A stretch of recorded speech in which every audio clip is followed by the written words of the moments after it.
بسم الله الرحمن الرحیم.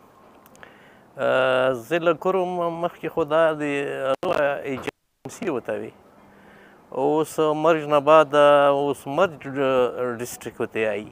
لکه څنګه پخوا دي کې کوم قومونه آباد وو، اوس هم هغه قومونه دي. او دوی کې لکه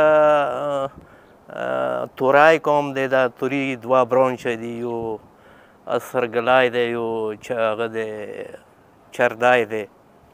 نو هغه کې بیا سرګلي کې هم زخیل مستخیل، چردي کې دوپرځای علیزای غونډې خیل وسره شپېګام دوی څه بنګاخ قوم څه دی، دا ستر قومونه دي او بندوبستي او اول نه آباد قومونه دي.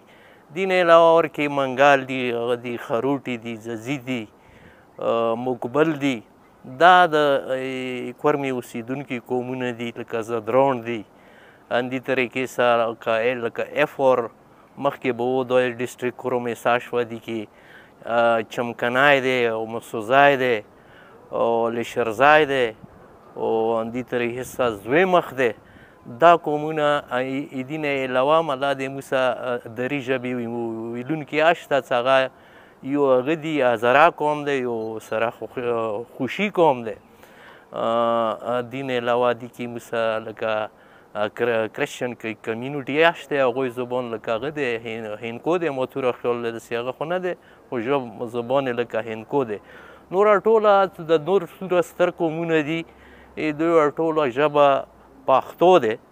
او پښتو کې ملا دی بیا خو هغه وطن په وطن دوره پارک کې نشته دی، هغه کې ټون کې، خو به هر صورت دې کې اکثریت څه دی دا د پښتنو دی.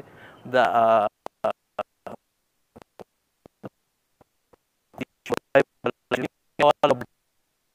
ډخیلي قوم دی، لسڼایو قوم دی، هغه ښه درندو قوم، عزتمند قوم.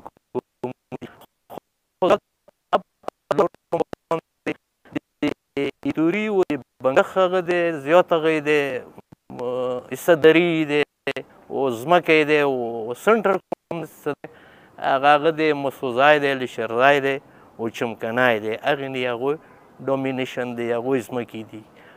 او دې نه علاوه تاریخي اثار دا ښیي موږ هغه د ضلع کرم داسې پراپر هغه نشته دی تاریخ، خو ګزیټیر پلم تللی دي. دې نه علاوه هغه اثار داسې ښیي لکه موږ د هغه د زمو سردار یو چمنی دی، احمدزای مقام باندې، هغه ډېره پخوانی دی، تقریبا 250 سال زړه چمنی دی. دا معلومیږي چې دا مخکې دې علاقې باندې د امیر افغان هغه ګورنمنټ و. همدې طریقې سره نوره داسې قبرستانونه دي چې هغه څوک پېژندي نه، څه دا د چا قبرستانونه دي، خو څه هرلاسې کې هغوی دا په مدفون یې داسې شوی دی چې هغه نه ځنه شیونه داسې اروځي چې یاره مخکې دلته ډېر قومونه تېر شوي دي. وجه یې دا دی چې دې باندې ملا دی د خرلاچي دره څه دی هغه ډېره ملا دی افغانستان ته، یعنې ترو سنټرل ایشیا پورې دا لیاره ځي. نو دې باندې اندازه داسې لګېږي چې ډېرو قومونو تاګ راتګ په دې شوی دی او ډېر قومونه دلته آباد شوي دي. بیا دې علاقې نه یا وتي دي، یا څه اپاتو سره مخامخ شوي دي، یا جګړو سره مخامخ شوي دي، یا څه مسلو سره مخامخ شوي دي.